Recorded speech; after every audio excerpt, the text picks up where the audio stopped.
Shalom and shalom, family. It's your Sister Ray about Yehuda Thomas, here today with a quick question. So, as it relates to polygyny, is it just me or has polygyny become a bit of a fetish? And what I mean by that is, like, our men are not really talking about the reasons and purposes behind having multiple wives, or even the reasons why our forefathers had multiple wives. But they're really leaning into the multiple wives thing. They're really leaning in and championing the whole polygyny thing.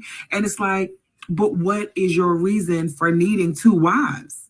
It shouldn't just be because you just want two wives. It should be a need for two wives because you're going to have to be able to take care of their needs and provide for them in two different tents or two different households, as it was done in the Bible days. So I really want to know, and y'all please comment, is it just me or is polygyny becoming a big ass fetish?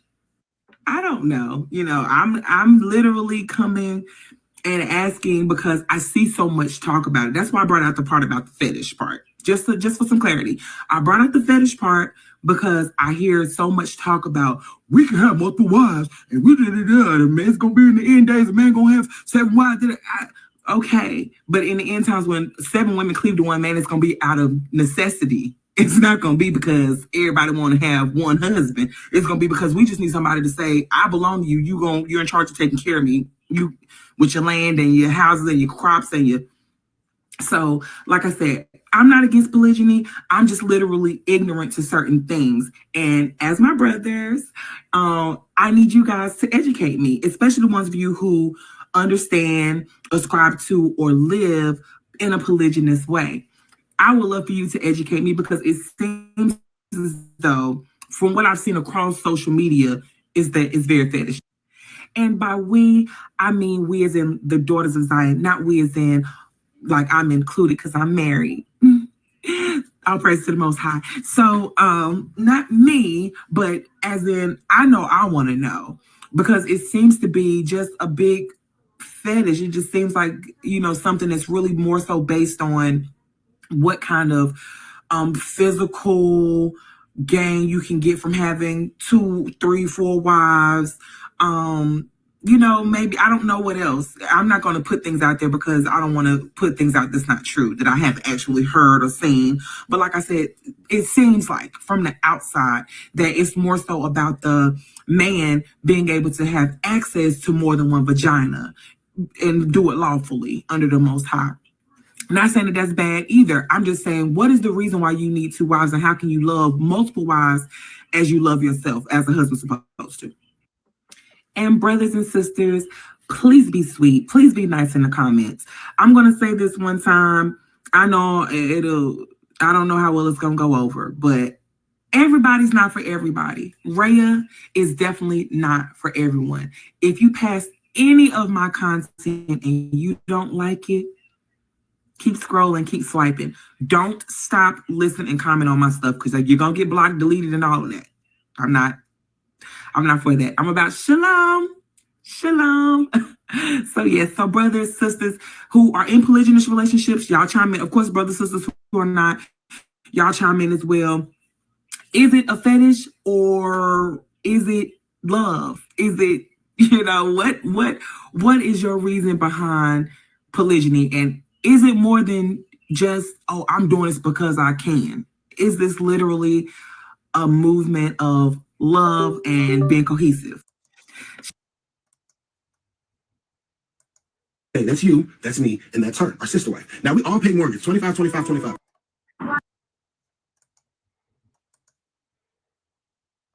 It's polygamy and the benefits of it. Okay, that's you, that's me, and that's her, our sister wife. Now we all pay mortgage, 25, 25, 25. So we're paying $7,500 a month in mortgage. Now, if we consolidate all 3 of our mortgages, we're only going to pay $2,500. So we're saving $5K. Now, if we save $5K in mortgages times 12 per year, and look, imagine what that is.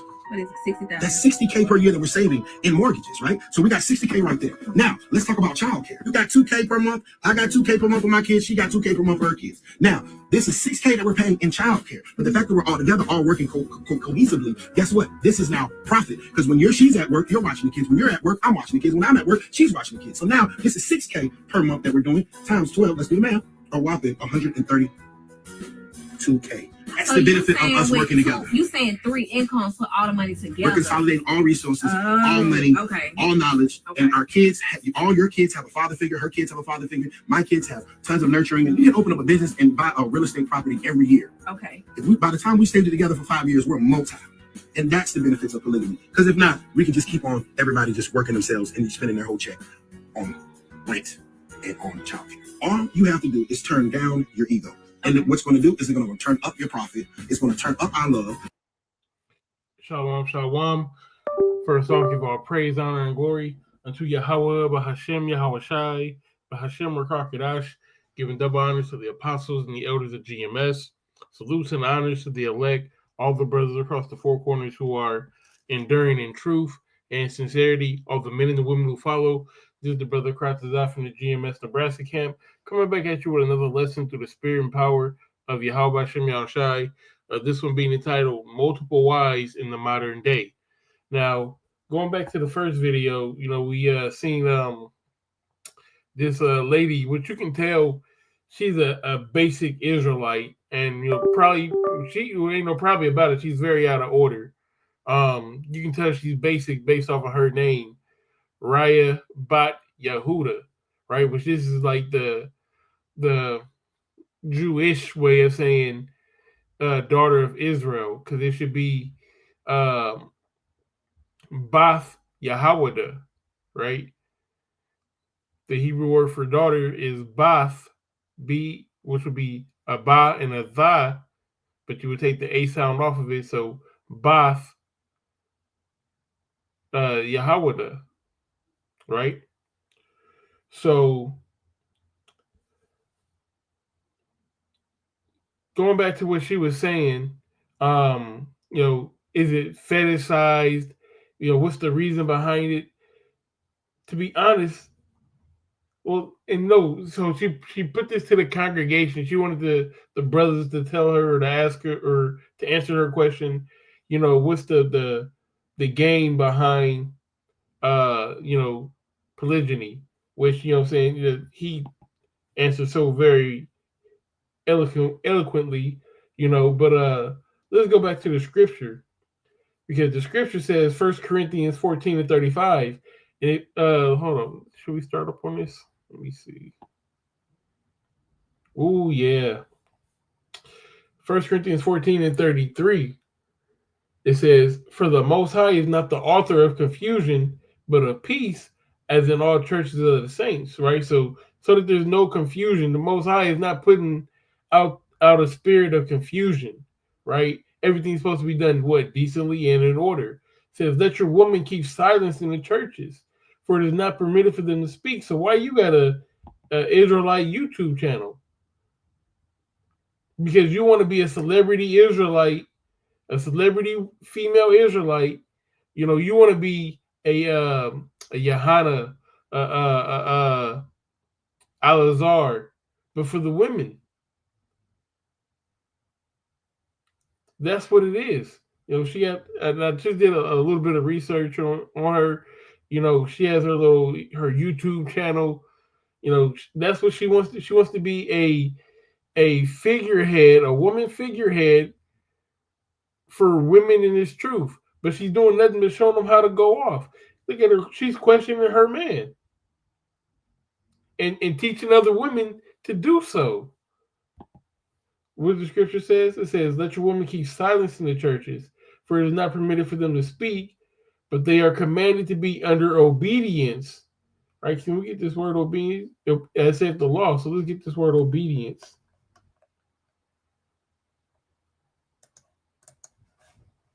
Slack you.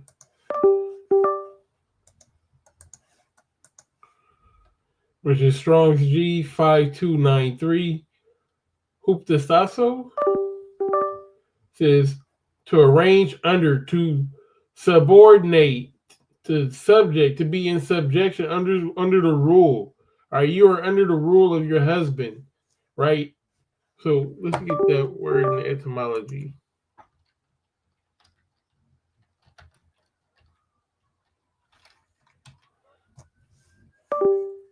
Submission. Ooh. You are under submission to your husband. obedience, submission, servitude, bondage, state of being under the dominion of another. All right. So you are a subordinate. All right. You are under his rule, under his dominion. You asking him, you better have a good excuse for why you want a second wife. He don't need a good excuse. If he want a second wife, he can do it. Now it's on his shoulders to be able to bear the load. But if he want to do it, it's up to him to do it. You don't get no say. All right.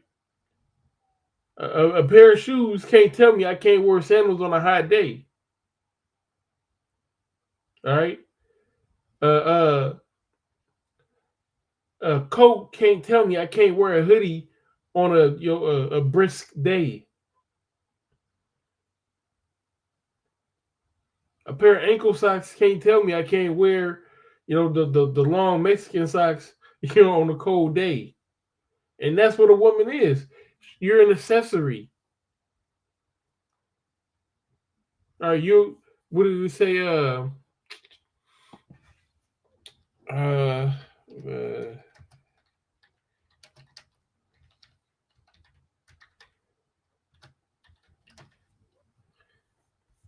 There we go. Sirach 36 and 25.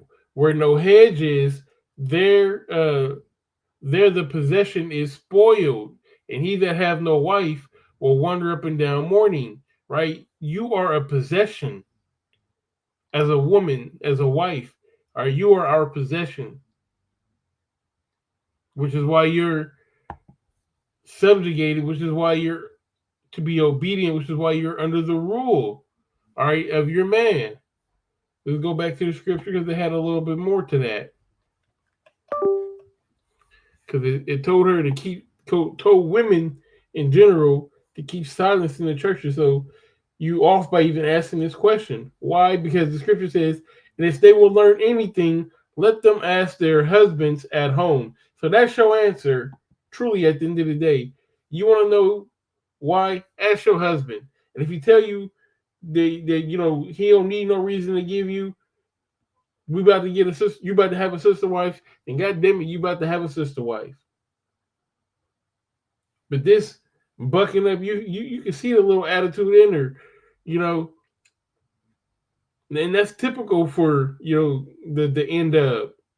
Even that's why Apostle Tahar was telling you, don't tell your woman about this truth and all of that. You know what I'm saying? Because you'll get somebody like this who will try to weaponize the scriptures against you. And just from the small amount of research I did on this particular one, and from the argument that she's making, it sounds like she has a husband who is in it because she's in it, and he knows that she can have more than one woman, so he's using that against her, and she don't like it, which is true. So if he wants to go out and he got the green light to get on whatever he wants, he can do that. Because so let's get Corinthians. Not that one. Was it Peter's? Con. This is 1 Peter 3:1. It says, likewise, ye wives, be in subjection to your own husbands. To go that word again, right? That if any obey not the word, they also may without the word be won by the conversation of the wives. So, and the wives can save the husband, and the husband can save the wife. So, what does it matter? You obeying your husband is as if you obeying the Most High. We are the Most High unto you.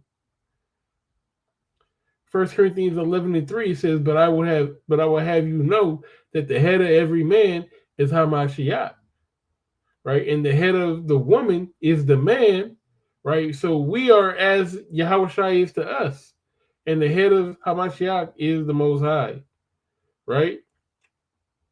She will every man praying or prophesying, having his head covered, dishonor his head, but every woman that prayeth and prophesieth with her head uncovered, dishonor her head, for that is even all one as if she were shaven. And when you go back to the video, she got her head covered, so she obviously read the scripture. She know what's going on. She know that the man is her head. So if you know that the man is your head, then why aren't you in subject unto him? All right, so let's kind of get down to the nitty gritty of this question, because like I said, this guy Ugly Money Nietzsche, he pretty much answered the question. It would bring money to the household.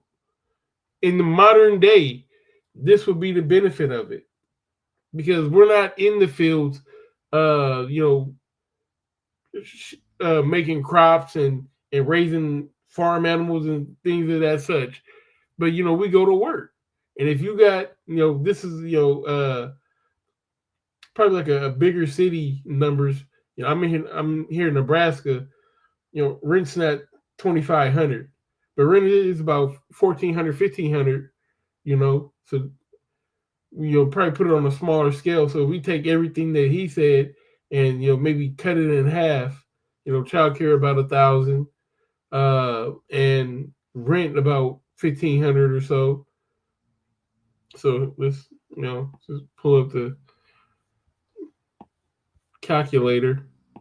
So if you take one, all right, times that by 3, right? So you would be saving $3,000 a month, right? So $3,000 times 12 is 36 racks that you will be saving each year. All right, and then childcare, $3,000 a month times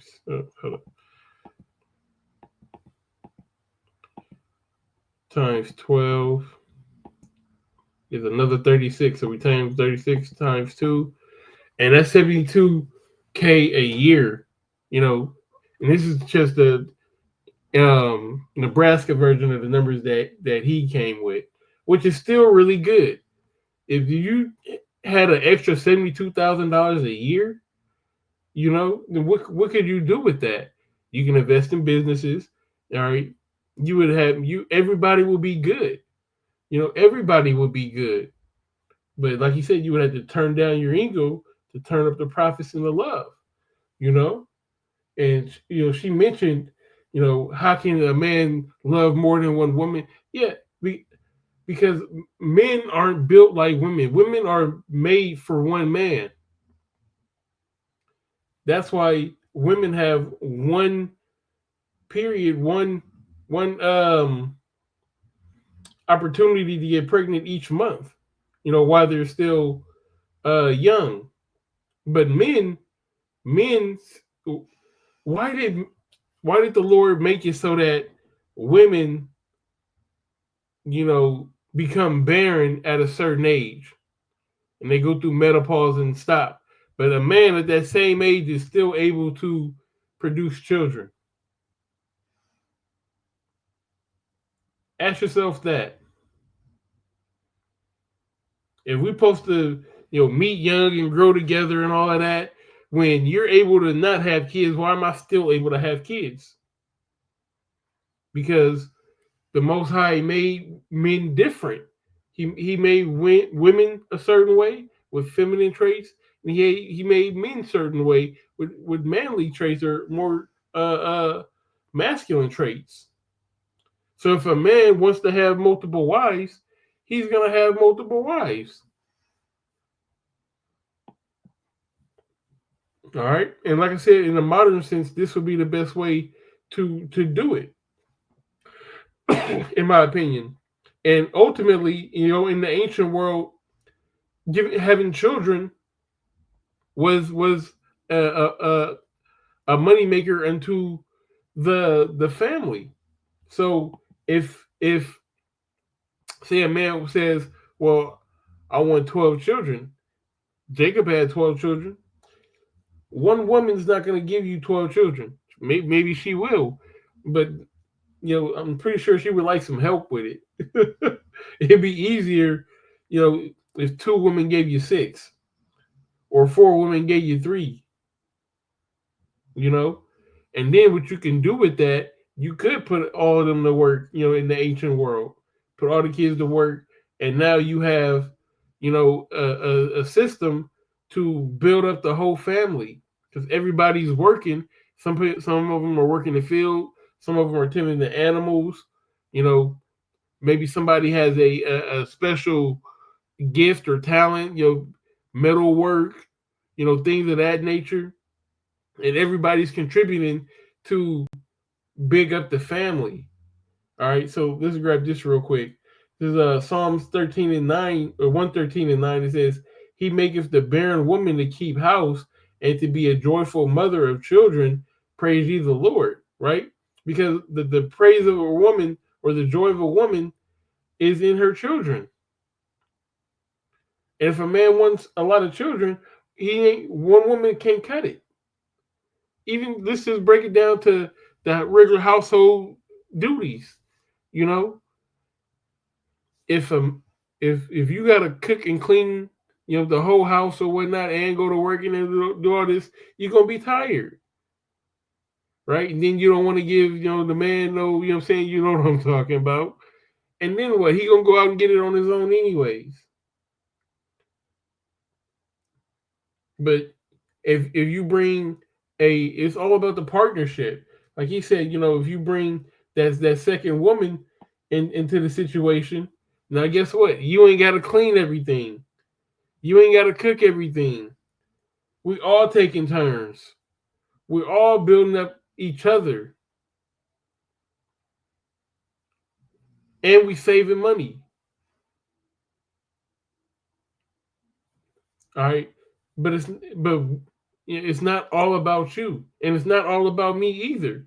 It's about us and our children and growing up and doing what's best for each other.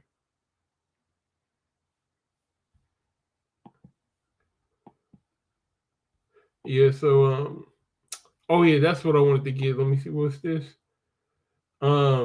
Yeah. So we'll hit these 2 points and then we'll end it on that. But she's very out of order.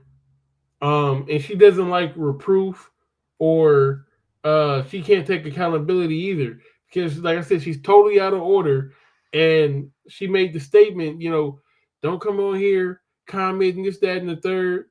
Why? Because you don't want to be corrected. You don't want somebody to tell you, hey, get your monkey ass off this camera. Because you want to be a fucking celebrity. That's what it is. You want to be a celebrity Israelite. Miss Shalom. That's what you want. You want to be Miss Shalom and have all the women look up to you. Or else why is you on TikTok and on YouTube? You got your YouTube page and all of that. Why? Because you're trying to build a congregation, a community of women to look up to you. Day in the life of Rhea. And then got the nerve to say you're gonna edify somebody. But you don't even know the Hebrew. It's not for you to teach. This is not a woman's position to be on camera, asking questions or on camera trying to edify somebody about anything. It's Proverbs 8:33. It says, "Hear instruction and be wise, and refuse it not." That's what she was doing. She was refusing the proper instruction. Don't come on here and tell me that I'm doing wrong. Just let me do the wrong. All right. Women suffer from that accountability. That accountability, like you wouldn't believe. They just duck that wreck. All right. So let's get that. This is 1 Corinthians 7, and I'll start at 27. It says, "Art thou bound unto a wife? Seek not to be loose. Art thou loose from a wife? Seek not a wife." Because we're in the last days. So if you got a woman, definitely, don't try to leave her or anything like that. Say for adultery or anything like that. Use wisdom. Seek not to be loose. But if you loose from a wife, seek not a wife. Just live that bachelor life, so to speak. Because there's bigger fish to fry. All right, we out here prophesying the downfall of America. We trying to better ourselves, be better individuals on the inside, man. All right, we have things that we need to study. All right, we have work that needs to be done. And at the end of the day, a wife is just gonna make you care about the things of the world, care about the things that what she does, how to please your wife. All right, it says, but if thou marry, thou hast not sinned. But if you get a woman, it's nothing wrong with it. It's not evil, right? It says, and if a virgin marry, she have not sinned. Nevertheless, such have trouble in the flesh, but I spare you, right? Because you might burn. You might, you're a man, and men naturally want to get our rocks off. So if you want to have a woman, nothing wrong with it. And if you want to have two women, who am I to tell you that you can't do that? And damn sure, who is she to tell anybody about having another wife? You're a raincoat. Be a raincoat. And guess what? If I need to wear a hoodie, I'll wear a hoodie. If I need to wear a parka, I'll wear a parka. But God damn it, when I want a raincoat, you in play. Just play your position.